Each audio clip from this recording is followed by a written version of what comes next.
everyone. Glad you're here. Today, we're going to be talking about how you can discover the meal plan that is for you. For you. And we're going to be going on a little bit of a journey to understand how we can think about a meal plan for you and really some practical steps on how to get there. We're going to be looking at completely opposite approaches to food addiction, to food management, to eating. We're going to be looking at intuitive eating on one hand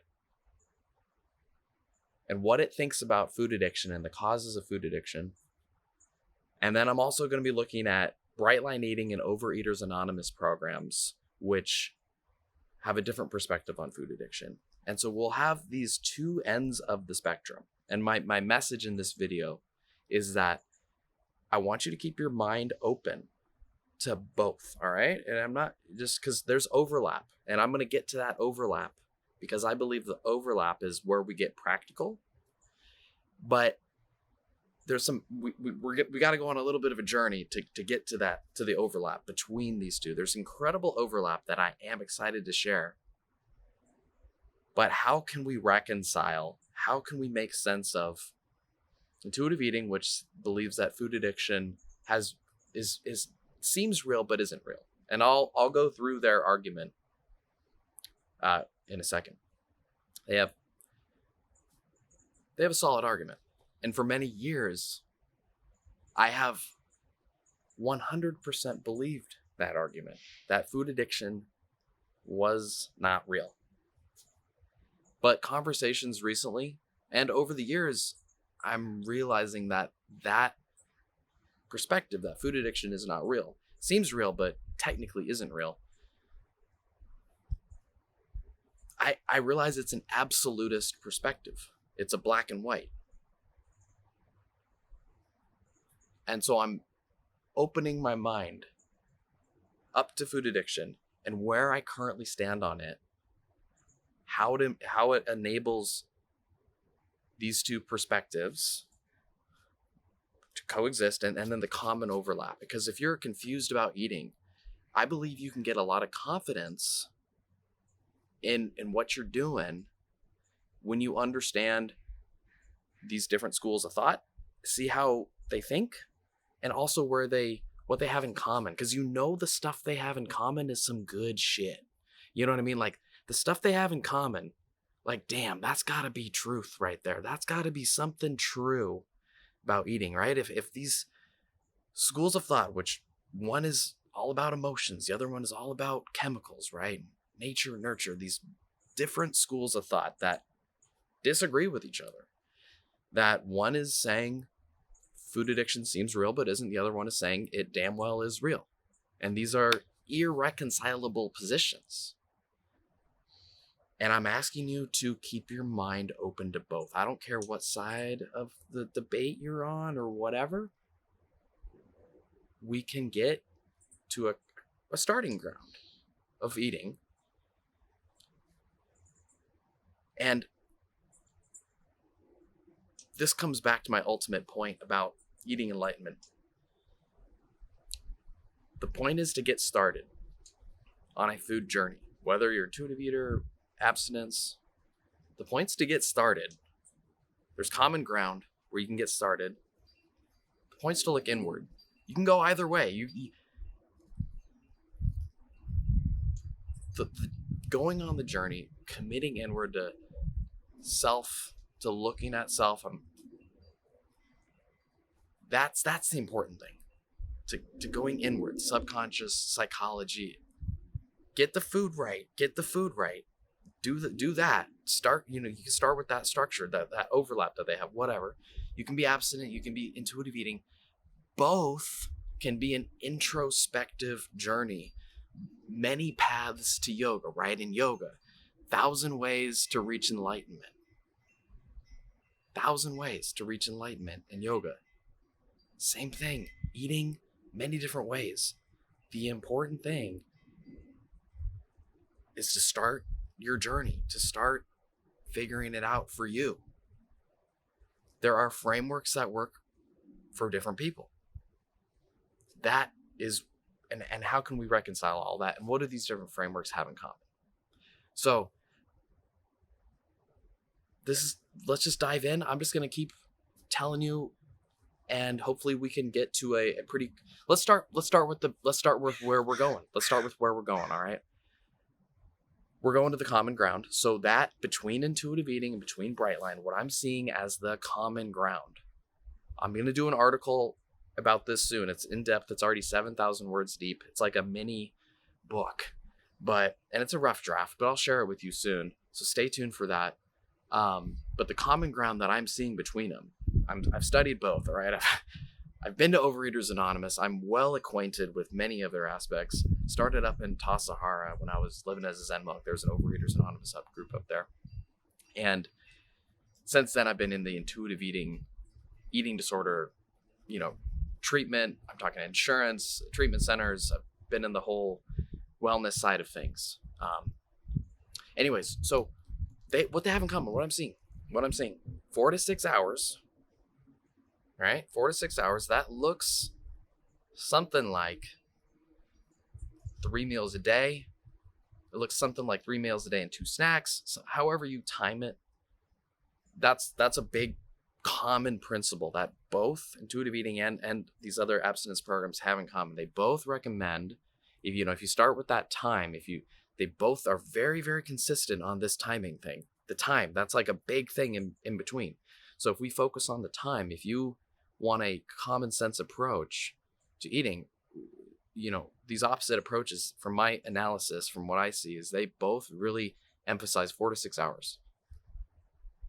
Where you don't eat,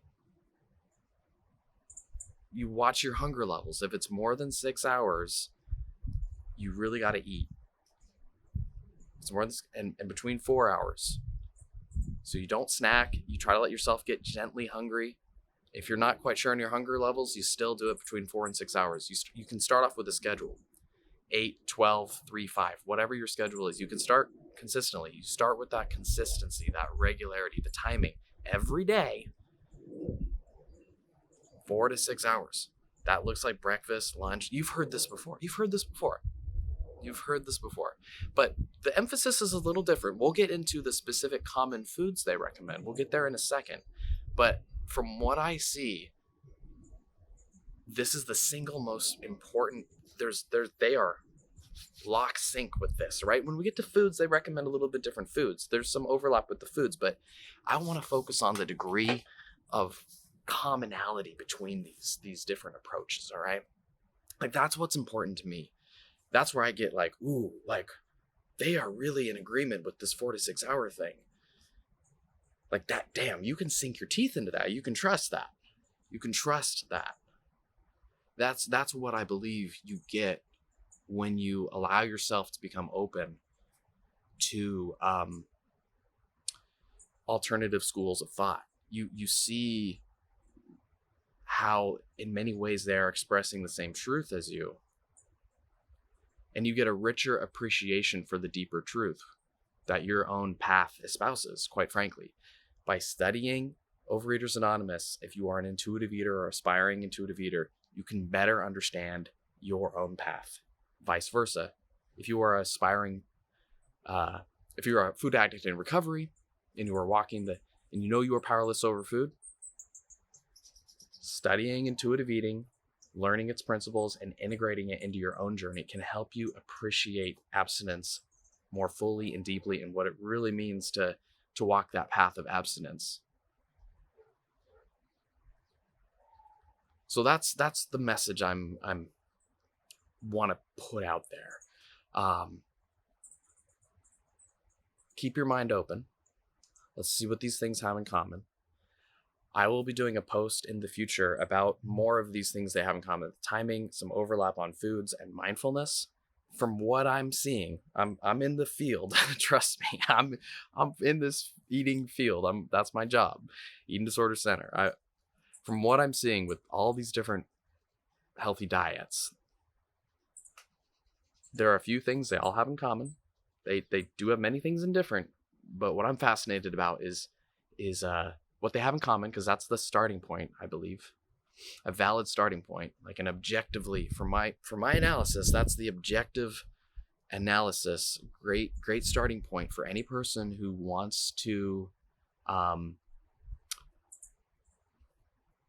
on an inward journey with food as their gateway. All right. So, why I like meditation is because you try to focus on your breath and it ends up teaching you about life, right? Same thing with food. The microcosm, this is why I love yoga. The microcosm is the macrocosm. How you can train yourself to follow your breath.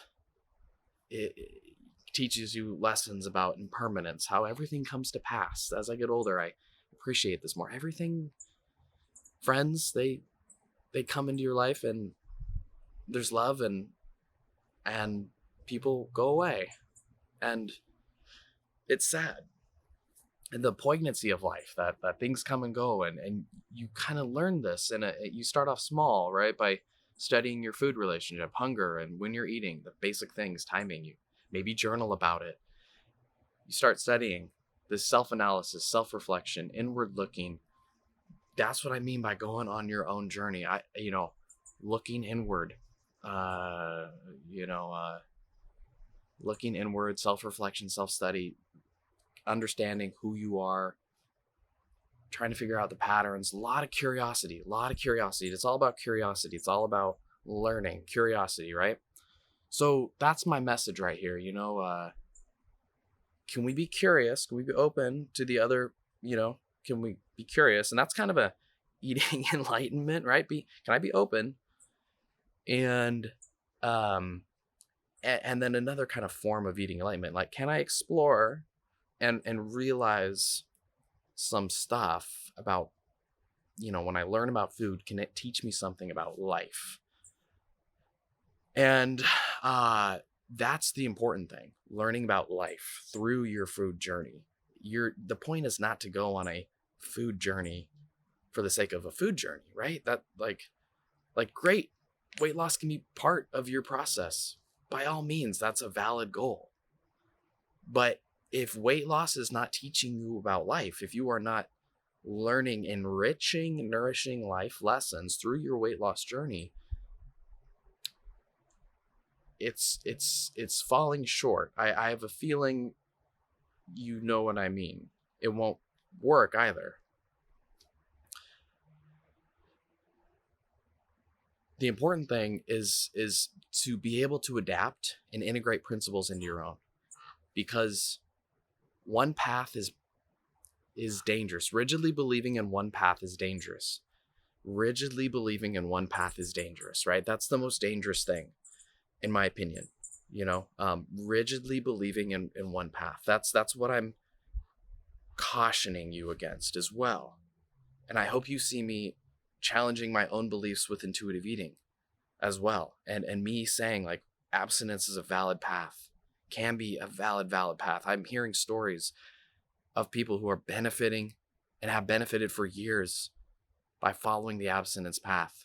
They're using the journaling, the mindful journaling app, and really the schedule works for them.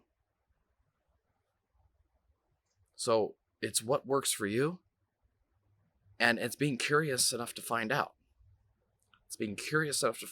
What works for you. Because if you take one path is saying, hey, this works for you, right? When you believe hook, line, and sinker into that, and then it doesn't work for you, well, then the rug's been pulled out from underneath you. You got nothing left to stand on. But if you can, even with me, when we talk about journaling and parts and going on this food journey, how we can learn about ourselves and what to eat, and even my recommendations on the timing, and like that being a very cornerstone thing, the timing of it all. And then I'll do a future video about the nutrition. I'll just summarize it real quick. Grain, fat, protein, regular eating, add in a lot of veggies. That's what seems like every one of these programs recommends. And then don't snack, eat mindfully. That's kind of like what I'm seeing them basically universally recommend. Yeah. Try to shoot for gentle hunger, right? You should be learning about your hunger too. The overeaters don't mention that as much, but I do feel like that is more common with the intuitive, and I feel like it fits perfectly with the schedule as well. But anyways, these are little side things. I'll put it all in this upcoming article.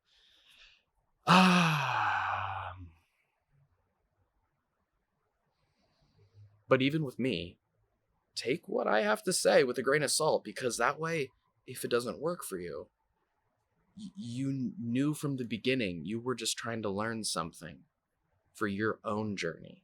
You were just seeing what or another pathway, how they are worshiping, right? That's what this is about, how they are worshiping, how they are practicing, how they are seeing the world. When you have this curiosity that really is like, how are they studying the world? When you're not stuck to a path, then you can take these strands of knowledge and really, make it your own, right? Like make it your own, right? So that's my message. Like, this is how we discover our own meal plan, our own relationship to food, in my opinion. If you see what I'm saying here, all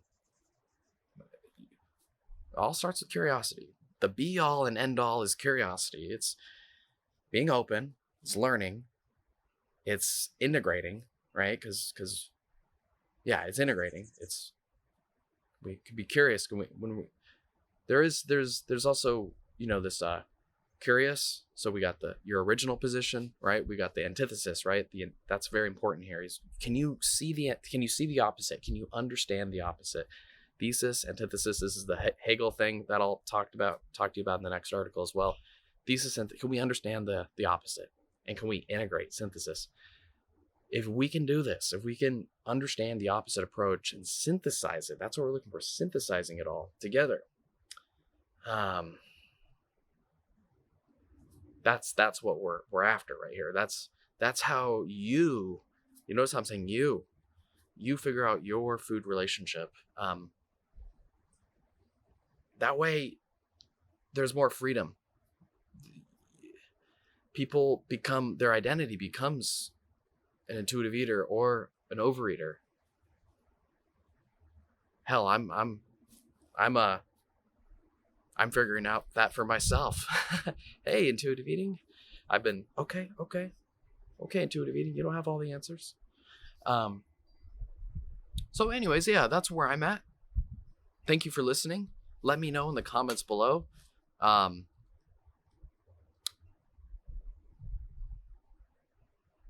What do you think of Overeaters Anonymous, or what do you think of intuitive eating? Very curious to learn what you think.